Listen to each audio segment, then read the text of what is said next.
Hola, esta es la clase auxiliar número 10 del profesor Sergio Ruiz de la materia de sismología y vamos a ver hoy efecto de sitio y ruido sísmico. Eh, Vamos a iniciar con esta imagen. Esta imagen es un registro de datos sísmicos continuos que dura un día, 24 horas, y tenemos tres componentes: norte, sur, este, oeste y componente vertical. Como ya hemos visto durante el curso, sabemos que la propagación de la onda, producto de un sismo hasta el sensor, no es igual en todas las direcciones. Podemos ver que en la norte-sur, en la este-oeste, su amplificación es mucho mayor que la componente vertical. ¿Sí? Es por eso que en un sismo nosotros lo que sentimos es un desplazamiento y no tanto el salto, ¿no? O la onda P. Vean cómo es la proporción, ¿no? Uno con respecto al otro. Pero este tipo de fenómeno o este comportamiento no siempre es igual. O sea, esta proporción de las horizontales con respecto a la vertical no siempre se da de la misma forma. Depende del efecto de sitio. ¿Qué se hace? En este caso, ¿qué hace esta técnica? Utiliza de este sismo de un día ventanas pequeñas de 1 minuto, componente horizontal, norte-sur, componente horizontal este-oeste, ¿sí? Hace un promedio cuadrático y después la divide sobre la vertical. Es decir, calculamos cuántas veces cabe la amplificación de la componente horizontal con respecto a la componente vertical. Si estamos en un sitio rígido o muy duro, esa amplificación será aproximadamente el doble. Es decir, la horizontal tiene el doble de amplificación que la vertical. Si es un sitio que no es duro y que es blando, la amplificación puede llegar hasta 5, 7, 8, 10, 12, 18, 20 veces la amplificación de la horizontal con respecto a la vertical. Entonces, esa comparación relativa que existe se le conoce como efecto de sitio. Si la amplificación del efecto de sitio es mayor a 2, existe un efecto de sitio. Si es menor a 2, quiere decir que estamos en un sitio estable donde el paso de la onda horizontal con respecto a la vertical no varía mucho, no hay mucho contraste. Eh, Viendo un poco este proceso del análisis ya de datos en las tres componentes, también podemos observar en esta imagen que existen señales. Por ejemplo, si es un registro continuo, esa señal que aparece acá, ¿sí? Esa señal que aparece también acá, por aquí de repente aparece, se apaga. Esta de aquí empieza como por el minuto, como por la hora 5, 6 y acaba hasta la hora 11, 12. ¿Sí? Es decir, durante 5 horas existió o llegó una señal, ¿sí? Rara, anómala, durante el registro sísmico. Cada uno de estos flechitas que se ven hacia arriba, cada uno de estos es un sismo. O sea, este es un sismo, este pedacito es un sismo, este es un sismo, otro sismo. Cada uno de esos chiquitos es un sismo. Pero esto de aquí es una contribución de muchos sismos durante un periodo de tiempo. Diré corto periodo de tiempo porque es corto, muchos corto periodo de tiempo, pero diré largo periodo de tiempo porque es un periodo de 5 o 6 horas. Estas de aquí se les conoce como señales de deslizamiento lento o también conocidos como terremotos lentos. Terremotos lentos se refiere a que existen señales que están liberando energía y que pueden durar, como en este caso, horas, pueden durar días, meses y hasta años. ¿Sí? Ya con esto, nos hemos salido un poco de la sismología tradicional, que es solamente evaluar esos puntitos, esas verticales, esas líneas verticales, ¿sí? Que representan sismos, ¿sí? Ahora vamos a analizar un poco ya más el registro sísmico completo, que en este caso es un día. Y para eso se ocupan diferentes técnicas que vamos a analizar ahora y que vamos también a ver el próximo viernes con Miguel Sáez, que es un estudiante de doctorado, y que él les va a dar también una clase importante, que es lo que se ve mucho en la industria y lo que ustedes podrían ocupar, ¿no? Al momento de estar trabajando, de ver un informe. ¿Sí? Vamos a comenzar. Y comenzamos con una pregunta que dice, ¿alguna vez has visto un sismo? Y quizás esa pregunta para nosotros ya tenga una respuesta.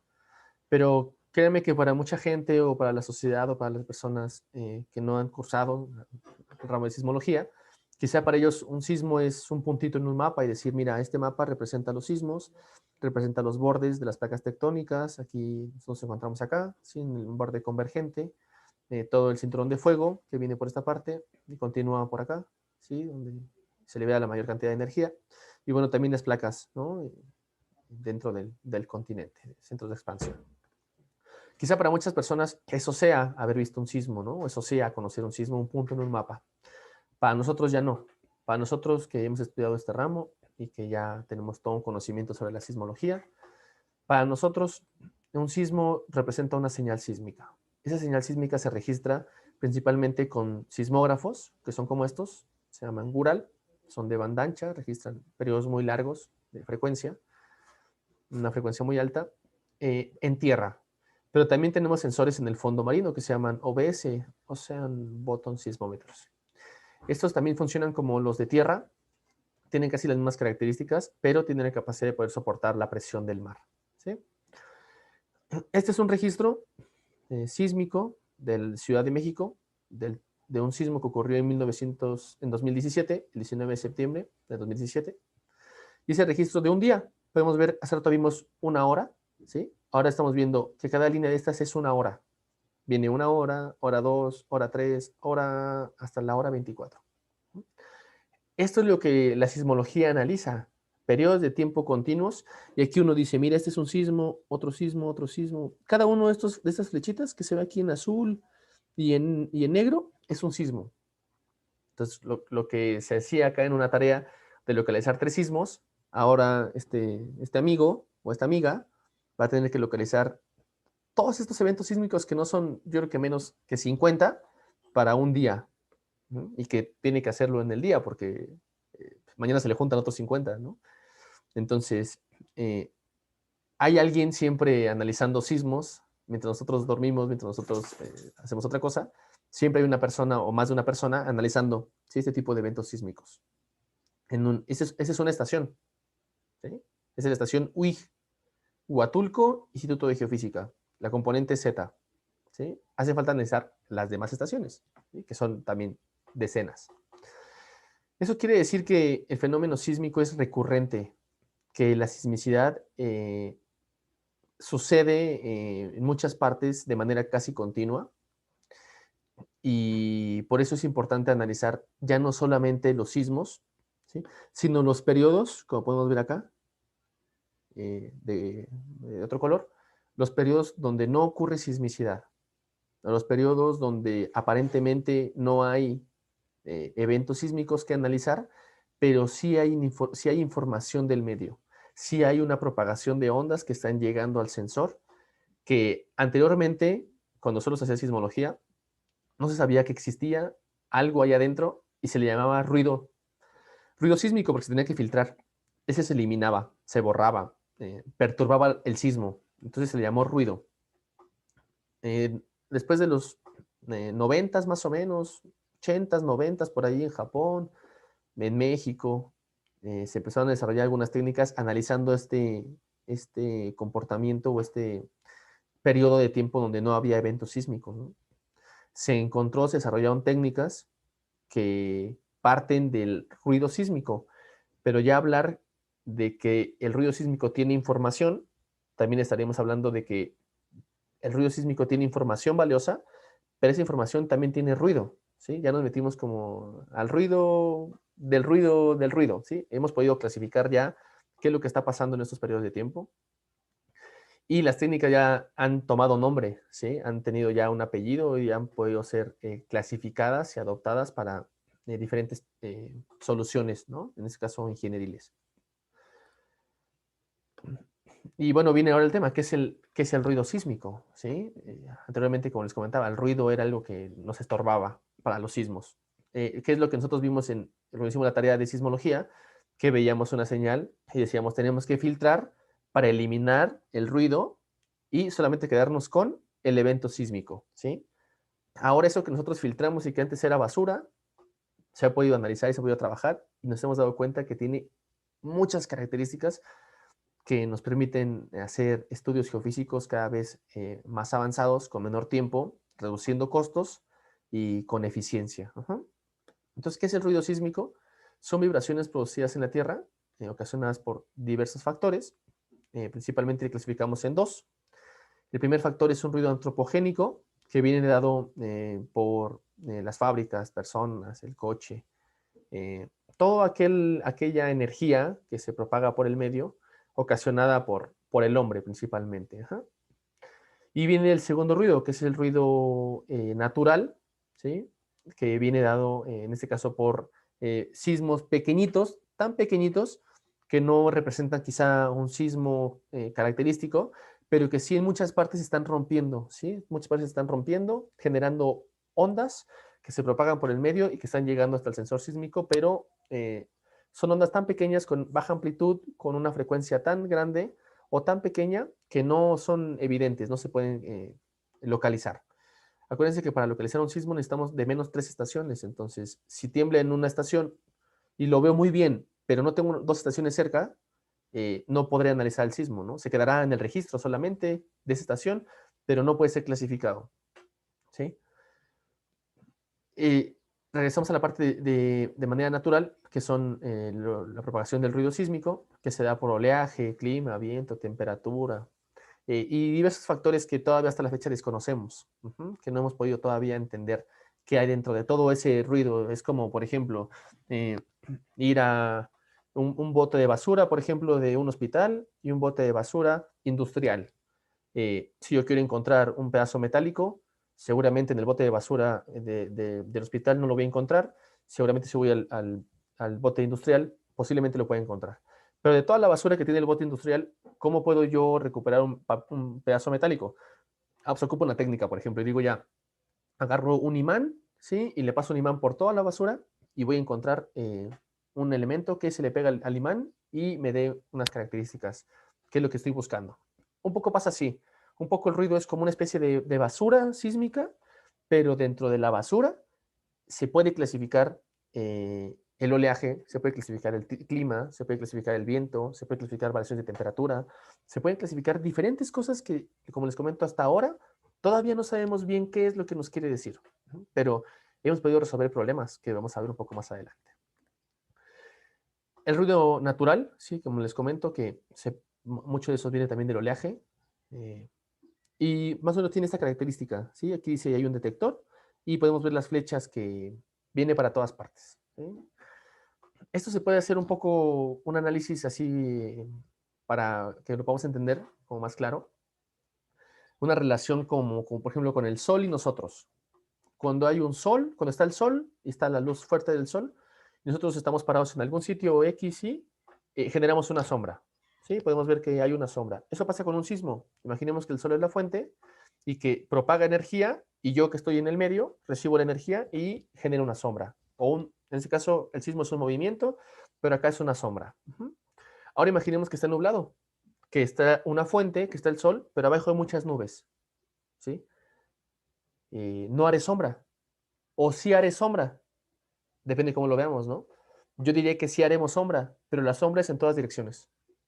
¿Sí? ¿Por qué? Porque existe una dispersión de la energía ocasionada por las nubes que emite rayos, como sucede acá en la imagen, en todas direcciones, ocasionando una sombra para todas partes, que eso hace que se anule y que no parezca una sombra definida. Eso pasa un poco con el ruido sísmico.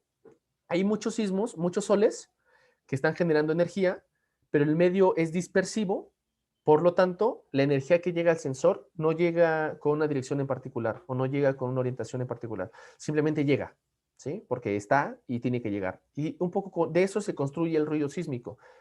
¿Podemos recuperar cuáles son los soles y dónde están? Sí. ¿Podríamos saber eso? Sí. Eh, ¿Cómo? Pues si tenemos pares de estaciones, ¿sí? Y poder decir, voy a calcular un sol que quizá el rayo pasó por esa estación y el rayo, sí, ese mismo rayo siguió esa estación. ¿Podría calcular sus características físicas? Sí, porque conozco la distancia, conozco el tiempo que tardó la luz del rayo en pasar de un sensor a otro sensor. ¿Sí? Un poco haciendo igual. Distancia, conozco los tiempos, calculo velocidades. ¿Sí? Es decir, usando el ruido sísmico, puedo yo calcular modelos de velocidades de la estructura somera, y bueno, somera me refiero a lo mejor a los primeros quizá 100 metros de profundidad, sobre qué existe, ¿no? Debajo de un suelo, debajo de cierto sitio. ¿Qué más hemos podido hacer con este análisis de ruido sísmico? Ya vimos que hay señales que están todo el tiempo llegando al sensor, hay señales que tienen ciertas polaridades, hay señales que tienen un comportamiento ya característico y se ha podido desarrollar sistemas de alerta sísmico que también ya lo vimos en alguna de las clases pasadas. Todo esto ocasionado por el ruido sísmico y el análisis del ruido sísmico. ¿Sí? Vamos a dejar nosotros como ruido sísmico y vamos un poquito más adelante a empezar a clasificarlo. Regresamos un poco a esta información que ya también hemos estado comentando, que es el efecto de sitio, que se compone principalmente de un suelo duro por una capa blanda, ¿sí? En diferentes condiciones. En este caso aquí tenemos cavidades, fracturas, un medio quizá con agua, saturado, pero tenemos un problema, tenemos una ciudad arriba y los métodos tradicionales geofísicos no han podido resolver todavía esos problemas en ciudades. ¿Por qué? Porque quizá el paso de un coche genere mayor energía que cualquier sismo que esté llegando por abajo, pequeñito, que quizá nos dé también oportunidad de conocer el comportamiento de la zona. Pero como es tanto ruido antropogénico, tanto ruido que se genera, enmascaramos o escondemos, ¿sí? La información que existe. Es como si ahora ese bote que teníamos de la industria lo mezclamos en un mercado, por ejemplo, ¿no? O en un centro de comida y decimos, ahora sí, busca. O sea, a lo mejor lo voy a encontrar, pero quizás sea más difícil, ¿no? Poder llegar a la solución.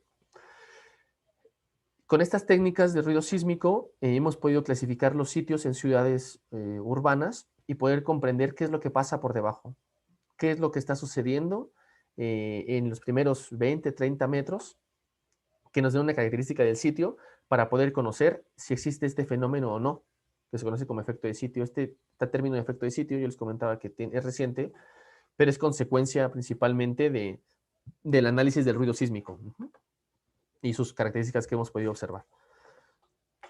Vamos a hablar de la técnica ahora que se llama H sobre B, que la comentamos en un inicio, que es el análisis de la componente horizontal, H, dividida o partida sobre la componente vertical, que es B. Entonces, en realidad la técnica matemáticamente no es compleja, ¿sí? Lo complejo aquí es lo que asume en la teoría, en este caso en Nakamura en 1989, donde un poco trata de describir lo que yo les comenté en cuestión a lo difusivo del medio, del paso de las ondas. Y él dice que si yo conozco la respuesta en superficie de la componente horizontal en superficie y la componente vertical en superficie, y conozco yo la H, la horizontal en la base y la vertical en la base, podría yo analizar este pequeño estrato, ¿sí? Podría yo conocer las propiedades de este paquete si conozco yo la base y conozco yo la superficie, ¿sí? Es decir, yo sé que tengo que sumar 20, por ejemplo, los números que sumamos den 20, pero el primero vale 10 y aquí arriba vale 20, por lo tanto este paquete vale también 10. ¿Sí? Una especie, hacer así un sistema de solución en el cual Nakamura se le ocurrió e inventó esta técnica, o desarrolló esta técnica, ya aplicada. Entonces, usando estos valores de H superficie, B superficie, H base, V base, desarrolló un poco la matemática, no tiene nada de complejo. Dice que ¿cuántas veces cabe la H de superficie sobre la H de la base? Y le pone un valor S. Luego hace lo mismo. ¿Cuántas veces cabe la vertical de la superficie con la vertical de la base? Y le pone a S. Pero ¿qué pasa? No conocemos el H de la base y el H y la V de la base. ¿Por qué? Porque no sabemos ese estrato dónde está. Puede estar a 20, 30, 40, 50 kilómetros. No sabemos. Digo, 50 metros, perdón, 50 metros. No sabemos. ¿Qué dice él? Asumimos que que HB y BB vale 1. Asumimos que el cociente vale 1. Es decir, que no predomina ni la horizontal ni predomina la vertical. No hay ninguna contribución de energía que esté llegando por abajo de mi sistema. ¿Sí? Entonces hace la división. Dice que SE, que es las horizontales, en la parte superior, partida por las verticales, que ya engloba arriba y abajo, pero la vertical de la base y la horizontal de la base vale 1. Eso asume Nakamura en 1989 usando un sitio característico, un sitio quizá teórico, que cumpla con las características iniciales que él propone, donde capas homogéneas, capas lateralmente infinitas, que el ruido sea estable, que no tenga fuentes externas, una serie de condiciones que él determina para poder decir que este factor es 1. Y si este factor es 1, es decir, que en la base vale 1 el cociente, solo es necesario conocer la respuesta en superficie, es decir, la h horizontal sobre la b, la vertical horizontal, ¿sí? O partido por la b, digo, la h en superficie partida sobre la vertical en superficie. Y eso él le llama efecto de sitio, ¿sí? Este efecto de sitio, que es la técnica H sobre B, también se le conoce como función de transferencia, porque estamos en una caja, lo que vemos en una función de transferencia, que es A es igual a B por C, pero no conocemos B, ¿sí? Entonces, ¿qué tenemos que hacer? Hacer un despeje.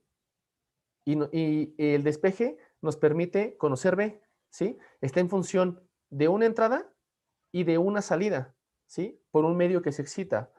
No lo tengo acá ahora, pero podemos verlo como por ejemplo, yo tengo una manzana, ¿sí? Y yo le aplico un sistema, no sé qué, pero la manzana sale ya al final picada, en cubitos pequeños. Pero yo no sé qué pasó en ese intermedio, pero sí sé la solución, sí sé la salida, ¿sí? Conozco una entrada, conozco una salida, pero no conozco el intermedio, ¿sí? Entonces lo despejamos y nos queda la entrada entre la salida, ¿sí? Y es igual a lo que pasó en medio. Es una función de transferencia. Es un poco esto lo que hace la técnica H sobre B, decir, sé un poco cuál es la entrada, no conozco el medio, pero conozco la salida y sé que la entrada vale 1, porque así la asumí, pero no conozco el intermedio, pero sí conozco la salida. Eso me permite calcular el modelo que permita representar la salida. Ajá. Es decir, la salida que yo obtengo puede ser representada mediante un modelo de velocidades y de capas, de espesores y de velocidades a profundidad. Esa es la técnica H sobre B. Esto de aquí, por ejemplo, que vemos de punto blanco, son los valores, pues el cálculo obtenido del H sobre B, de los datos sísmicos. Esta técnica SPAC, que se llama técnica de autocorrelación espacial, que lo vamos a ver el viernes próximo con mi compañero Miguel, que permite esta técnica obtener modelos de velocidades a profundidad. Modelos de velocidades en función de su frecuencia, en función de su paso de una onda A hasta un sensor B. Conociendo la distancia, conociendo el tiempo, calculo velocidades, ¿sí? La velocidad no va a ser la misma para todas las frecuencias. Si es una mayor frecuencia, voy a estar en la parte más somera y quizá tenga menor velocidad. ¿Por qué? Porque la velocidad va aumentando con respecto a la profundidad. Si tengo arreglos más grandes, tengo capacidad de poder penetrar más, tener otras frecuencias cada vez más grandes, y eso me permite conocer velocidades cada vez más profundas y mayores velocidades, ¿no? Esta gráfica lo que me dice es que está aquí velocidad y está aquí frecuencia. Esa es baja frecuencia, alta frecuencia, poca velocidad, alta velocidad. Es decir, que viene un sistema de alta velocidad, ¿sí? Disminuye, se encuentra plano y después vuelve a disminuir. Se encuentra plano durante un intervalo de frecuencias. Quiere decir que si durante un intervalo de frecuencias la velocidad se comportó igual, existe un estrato o existe un paquete estratigráfico que responde a las mismas características de velocidad en diferentes rangos de frecuencia. Estas características que tenemos aquí, estas dos características, me permiten calcular modelos de velocidades. Y podemos ver aquí el modelo de velocidades. Esto es velocidad y esto es profundidad. Y podemos ver que es un modelo que tiene una capa muy grande, ¿sí? Que refiere a esta horizontal, a este plateau, a esta constante de velocidad, como podemos ver acá, una constante de velocidad en un intervalo de frecuencias, ¿sí? Dándome como resultado un modelo de velocidades. ¿Cuánto me demora esto? Yo puedo ir a medir al sitio, 2 horas, 3 sensores, y con eso yo puedo calcular un H sobre B, que es el efecto de sitio. Puedo calcular una curva de dispersión, se llama curva de dispersión, y puedo calcular un modelo de velocidades. Lo que anteriormente, o lo que se hacía de manera tradicional, en la ingeniería civil, es hacer agujeros, perforar y hacer barrenos hasta los 30 metros. Sacar el núcleo, ¿sí? Ir, analizarlo y ver qué características de las rocas y obtener un modelo de velocidades con muestras. ¿Cuánto cuesta eso? Digamos que vale 100,000 pesos, por decir un valor. Mucho más, obviamente, ¿no? Yo creo que vale millones una perforación de esa. Eh, pero ¿cuánto vale hacer eso con geofísica? Una décima parte. ¿Cuánto me demora hacerlo con geofísica? Yo creo que eso lo puedo obtener en un día. ¿Cuánto me demoraré hacerlo con los métodos tradicionales, que es perforar un barreno a 30 metros, sacar las muestras, llevarlas al laboratorio, analizarlas y entregar un resultado? Un mes quizá. ¿Será necesario solamente hacer un punto, un barreno? Quizá no, quizá hay que hacer 10. Entonces, si me tardo un mes, quizá me tarde 3 meses en sacar esos parámetros. La geofísica ha permitido calcular esas propiedades de manera veloz. Si yo tengo que hacer 10 puntos, que si cada punto me tardo 2 días, quizá 10 puntos los hago en 2 días, y quizá lo analizo en otros 2 días, y quizá en 4 días o 3 días tenga yo una solución. ¿Sí? Algo que ha permitido avanzar mucho y principalmente reducir costos y tiempos, ¿no? Y tiempos de proceso y tiempos en la industria también, ¿no? Ahora, este tipo de trabajo se ha realizado en Chile, en zonas urbanas, como le comentaba, se han correlacionado con mapas de geología, y es un trabajo hecho por el profesor César Pastén y colaboradores, de ahí también del Departamento de Geofísica, y ha observado aquí, dice, miren, HBSR, que no es nada más, nada menos que H sobre B, como ya vimos acá, Spectral Radio, que es el cociente espectral, pero es lo mismo que hemos estado viendo. Y analizan el valor de la amplitud, que es el valor de la amplitud aquí. Y dice menor a 2, entre 2 y 3 y mayor a 3. ¿Sí? Y clasifican sus sitios con su amplificación del cociente espectral sobre B, y se ve que existe una buena correlación entre la geología y los datos calculados con H sobre B, o los datos calculados con ruido sísmico. El mapa de geología seguramente tardó años en hacerse, y el análisis geofísico, quizá este análisis tardó relativamente a lo mejor un par de meses. Nos habla de que ahora hemos podido, con este tipo de técnicas, este tipo de métodos, resolver problemas que antes costaban mucho, llevaban mucho tiempo, y la certeza era poca, porque al final la geología analiza lo que se ve superficial, pero si quiere ver qué hay más abajo, hay que perforar, ¿no? La geofísica nos permite podernos adentrar un poco más a lo que es la parte de la capa, de la estructura, de la parte externa de la Tierra, y poder adentrarnos un poquito y tratar de conocer qué hay, ¿no? Un poco de la relación así que existe es como, el geólogo es como el dermatólogo, que solamente ve lo que pasa así por mi piel, pero si yo tengo algo por dentro, él me va a decir, no, yo no sé, yo soy dermatólogo, lo que te pasa adentro no lo conozco y no lo sé. Y uno va a otro médico y le dice, vamos a hacer una tomografía. ¿Qué hay adentro de la cabeza? Una tomografía de cabeza. Me duele la rodilla. Voy con el dermatólogo, me dice, ¿sabes qué? Yo te veo morado, pero hasta ahí, no sé qué tienes por dentro. Entonces van con otro especialista y le dice, mira, hagamos una tomografía para hacer un paso de ondas, detectarlas y analizar qué hay adentro. ¿Sí? Un poco como la geología y la geofísica. Entonces la geología se encarga de solucionar lo que ve, superficial, y la geofísica se encarga de no solamente utilizar eso, sino tratarse de adentrar, ¿no? Tratarse de meter qué hay por debajo de lo que solamente vemos, ¿no? Esa parte de la geofísica. Esto hemos podido hacer ahora usando estas técnicas de ruido sísmico. Entre muchas cosas, también, por ejemplo, trabajé yo hace unos años en un proyecto para analizar campos geotérmicos.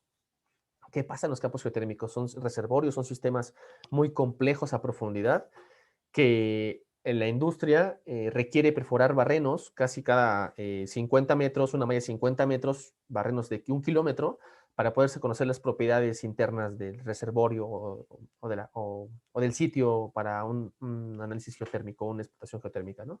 La geotermia es la energía que se genera mediante el vapor interno de la Tierra, es decir, se perforan pozos, hay vapor, sale el vapor a presión, ese vapor a presión hace mover turbinas, esa turbina genera electricidad y ese vapor se condensa y se inyecta más adelante a otro pozo. ¿Sí? Es un sistema 24/7, 365, no se acaba, no requiere que alguien llegue, que esté, que no esté. Todo el tiempo está saliendo vapor, todo el tiempo está generando electricidad, y es una energía renovable, ¿no? Pues se inyecta otra vez y no se acaba, o sea, es casi infinita. Poco se acaba el sistema de energía. El problema es encontrar el lugar donde se puede perforar el pozo y que le demos al punto donde el vapor sea lo que queremos, porque el vapor se acumula donde hay grietas, donde es más débil, donde se puede meter con mayor facilidad, Y eso en un sistema interno es complicado de determinar o de entender, porque puede que aquí perforemos y puede que en 50 metros yo perfore y no estén las condiciones para que salga vapor. Y cada pozo vale 10 millones de dólares, por ejemplo. Entonces, la industria de la geotermia, de las energías renovables, requiere invertir mucho dinero, muchos recursos para tener poca retribución, ¿no? Es decir, se perforan aproximadamente 10 pozos y 4 salen productores. Y aún así, es negocio. Pero ¿qué pasa si aplicamos técnicas geofísicas para conocer qué hay abajo de manera, reduciendo costos de manera sencilla, barata, con datos eficientes y poder reducir a lo mejor ya no 4 de cada 10, sino decir 7 de cada 10? Todavía sigue siendo un error grande, pero decir 7 de cada 10 a decir 4 de cada 10 casi es el doble de probabilidad. Entonces, ahí yo creo que cuando se reducen costos y tiempos, la industria está más interesada en poder desarrollar ese tipo de energías, ¿no? No se hace porque son costosas, pero si utilizando estas técnicas novedosas que hemos estado desarrollando en los últimos 15 años, pues quizá podemos resolver esos problemas que la industria hasta ahora no ha podido encontrar solución. Entonces trabajé en este campo geotérmico, desarrollamos estas técnicas, hicimos modelos a velocidades basados en en esa técnica que les comento, ¿sí? Y encontramos que esta parte, la parte morada, como la parte posible de reservorio. Vemos que los puntos que están aquí naranjas son pozos perforados que han tenido éxito, ¿sí? Y esos puntos verdes es la sismicidad ocurrida en esa zona.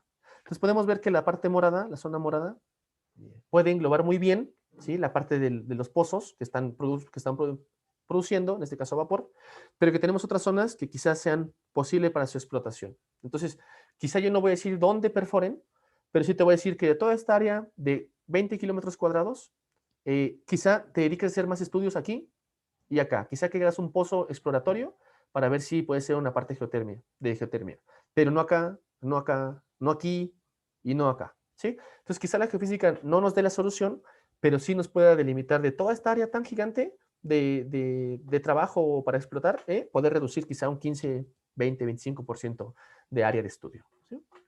Usando estas técnicas de ruido sísmico. No generamos ninguna fuente, no tenemos que golpear, no tenemos que inyectar corriente, no tenemos que analizar el campo magnético, no tenemos que corregir. Tenemos que ir a poner el sensor que les comenté hace un rato, irlo, ponerlo, colocarlo, esperar 2 horas que registre y después yo, con análisis matemático, ir a buscar dentro de la basura del ruido qué hay, ¿no? ¿Qué resultados obtengo? También se hace esta parte en la arqueometría, se ha hecho en los últimos años, no sé, aproximadamente 10 años. Este es un trabajo de un compañero de aquí de México del doctorado, pero lo que se busca ahora es iluminar estructuras, poder observar estructuras de manera rápido, veloz y con características físicas, con variaciones físicas de las estructuras. Esta es una pirámide en Teotihuacán, aquí cerca de la Ciudad de México. Es una zona arqueológica que tiene 2 pirámides grandes, la pirámide del Sol y la pirámide de la Luna. Esta es la pirámide del Sol, ¿sí? Uno puede subir y lugar bonito, recomendable. Se hizo una campaña para poder medir en esos puntos, ¿sí? Se realizó medir esos puntos de manera simultánea, ruido sísmico durante 4 horas. Todos estos puntos midieron de manera simultánea durante 4 horas y se lograron obtener modelos, en este caso H sobre B, lo que les comento, la curva de H sobre B, que es la curva negra, el ajuste matemático, que es la curva roja, ¿sí? Que es el mejor ajuste matemático, es decir, que logramos parecer la matemática con los resultados, lo que yo les comentaba. Logramos realizar la máquina que hiciera el picado de la manzana para obtener la manzana que yo obtuve desde un inicio, tratar de ser idéntica mi modelo matemático a la manzana que yo obtuve. Ese es básicamente lo que se hace. ¿Sí? Tenemos un resultado que no sabemos qué es, pero creamos un sistema intermedio, nosotros matemáticamente, que responde y que soluciona la manzana picada. Me da la misma solución, ¿sí? Y es la solución roja con respecto al valor negro, ¿sí? No puede ser perfecto, pero logra tener una tendencia. Vemos aquí abajo, por ejemplo, la negra es un dato real y el rojo es un dato matemáticamente calculado. ¿Sí? Vemos que se parece mucho. ¿Qué hacemos con eso? Otra vez, modelos de velocidades. ¿Sí? Modelos de velocidades a profundidad donde vemos velocidad, vemos profundidad y vemos que hay una variación de velocidad para cada sitio. Analizando cada sitio y analizando todo en un 3D, podemos observar características de la pirámide. ¿Sí? Podemos ver que la pirámide en un lado está más hidratada que en otro lado. ¿Sí? Es una de las conclusiones que se habían encontrado hasta ese momento en cuestión de la pirámide. no golpeamos la pirámide, no le pegamos a nada, no rayamos nada, simplemente fuimos y medimos. Y esto es importante porque mucha de la parte de la arqueología está protegida y no se pueden hacer métodos que dañen la estructura. Pero ahora con estas técnicas se ha podido resolver el problema, ¿no? Quizá no de manera eficiente, quizá decir si hay una caverna dentro es muy aventurado o no es tan sencillo de hacer, quizás sí se hacen mejores estudios, pero sí hemos podido encontrar características propias de las estructuras, ¿sí? Y ahora es una pirámide, pero puede ser un edificio, puede ser una iglesia, puede ser cualquier estructura que requiere un análisis quizá tridimensional, un poco a profundidad, ¿no? Este modelo tiene 100 metros de profundidad aproximadamente, ¿sí? Que es casi la altura de la pirámide. ¿Qué también se ha podido hacer? Ya. Hemos conquistado no solamente la Tierra, sino hemos conquistado también ya el exterior. ¿Sí? Aquí tengo 2 preguntas, voy a darle solución a las 2 preguntas. Está el eclipse en 3 minutos. ¿Qué hacemos? ¿Cortamos? ¿Qué hacemos? Sugerencias. Sugerencias. Detengo y seguimos. ¿Alguien quiere abrir el micrófono?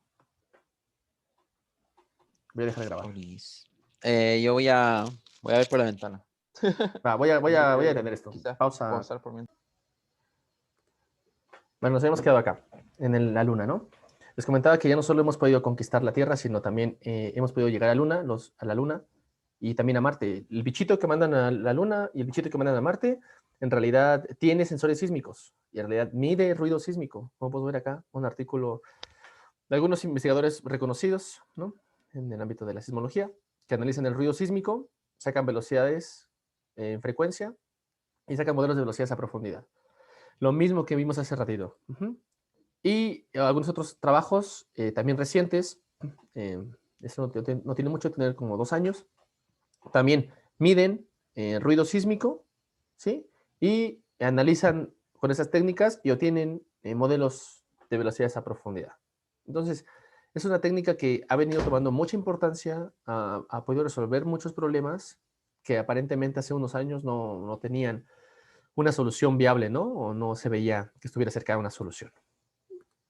Y ahora también con la pandemia, ¿no? Le puse aquí el silencio sísmico de la pandemia, porque el ruido también, como vimos que hay ruido antropogénico, generado por la gente, por los carros, por todo eso, se pudo cuantificar y se pudo medir, ¿no? Cómo se redujo mucho el ruido ambiental, consecuencia de una disminución de la movilidad, ¿no? Hay varios trabajos que salieron respecto a eso, cómo evaluaron y cómo determinaron qué ciudades sí entran en un confinamiento y qué ciudades no, cuánto tiempo, cómo fue regresando a la normalidad, sin tener que cuantificar a las personas, ¿no? Principalmente sin tener que llegar al punto de salir a la calle y cuantificar, simplemente con analizar datos de ruido sísmico o estaciones sismológicas, pudieron encontrar estas características, ¿no? También interesante. Y bueno, esto es algo de lo que yo he venido haciendo en mi tesis de maestría, que hago lo mismo, analizo en el punto triple chileno, en el fondo oceánico, analizo cómo es la velocidad de convergencia de las placas, ¿sí? En el punto triple, y analizamos este tipo de tremors no volcánicos que se llaman, ¿no? ¿Para qué? Para poder encontrar estas señales que son de deslizamiento lento, que nos dan el inicio o nos dan el preámbulo de que posiblemente ocurra un terremoto de mayor magnitud. Es decir, se ha demostrado que no siempre, pero que los terremotos lentos, estas señales, son precursoras a un evento sísmico de gran magnitud. Por esa parte del análisis de ruido sísmico, queremos llegar a, no a la predicción, pero sí al tratar de comprender qué sucede horas antes, días antes, meses antes de que el sistema colapse y llegue un gran terremoto, ¿no?